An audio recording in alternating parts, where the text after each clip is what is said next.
So I want to come to India's position in South Asia. So how do you think India is faring in its competition with China in South Asia? Because it's trying to get both the Maldives and Sri Lanka to be on its side, whereas China has significant investments. So how do you think this jostling for influence is working out?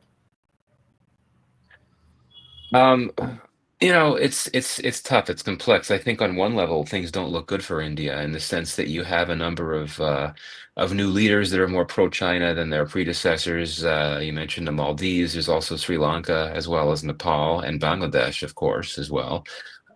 You have what I would describe as public sentiment in a number of countries around the region that is quite critical and even hostile, not to India, but to its policies. This is a challenge, and there's always been this inherent challenge that India faces, ironically, in the region as the most powerful country.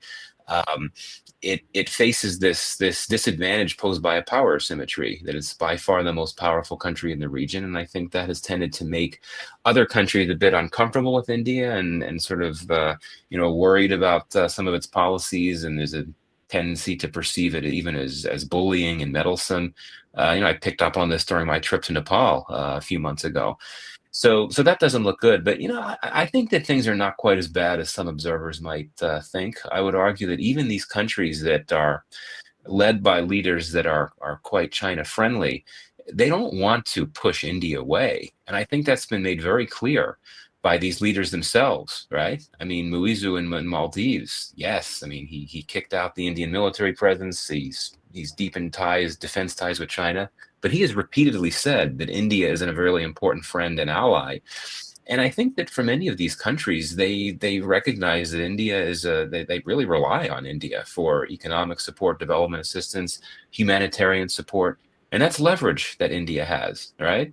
So I think that that's something that, at the end of the day, these countries in the region, for the most part, they're not aligned. They don't want to be in China's camp. They don't want to be in anyone's camp. They want to manage their relations with China and with India and with the United States for that matter. So I think it's certainly a challenge for India, and I would argue that the Bangladesh factor is probably the most important, the most serious challenge that India faces in the region right now. Not Pakistan, but Bangladesh. But I think that with these other countries, India has a very pragmatic foreign policy. It tends to know how to navigate these challenges. I think that things will be okay. Not to mention, let's not forget BRI, which is one of the main vehicles through which China has been able to expand influence. It's facing some momentum losses, including in Pakistan, China's close ally, and that might give India an opportunity to try to get itself out there more and try to reassert its influence and its clout in the region at a moment when some countries are a bit leery, a bit weary of taking on as much Chinese support as they have in the recent past. So, how do you assess India's improvement in its relationship with China? Both the countries have agreed to resume flights. India is also giving visas, I believe, to Chinese people who want to come and help with the manufacturing sector. So, how do you assess the recent developments? Yeah, I mean, there's different ways of looking at this. I don't think we should overstate this. I don't think it's true that we're seeing a rapprochement or a full-scale détente. But I think that you look at where this started. It started with a border deal, right? That came out in October after several years of high-level military discussions on the border since the Ladakh crisis.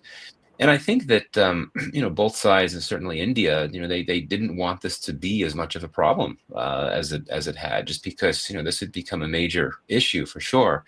And it's notable that India's position, or the Modi government's position, has essentially been that the relationship with China can't be normal until the border issue is resolved. China, of course, has taken a different position and said that, well, we could work in other areas too.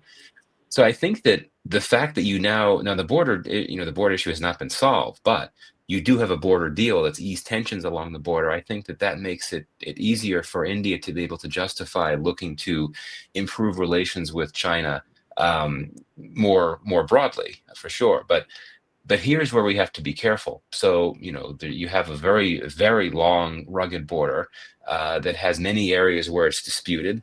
I think that the amount of territory that's disputed between India and China is akin to the size of Greece. So you're looking at a very large amount of territory. So that's still a problem. There's still considerable levels of mistrust between the two sides, based on what happened in Ladakh. But I think that in terms of what is driving all this at the end of the day, I think it's commercial. I think it's economic.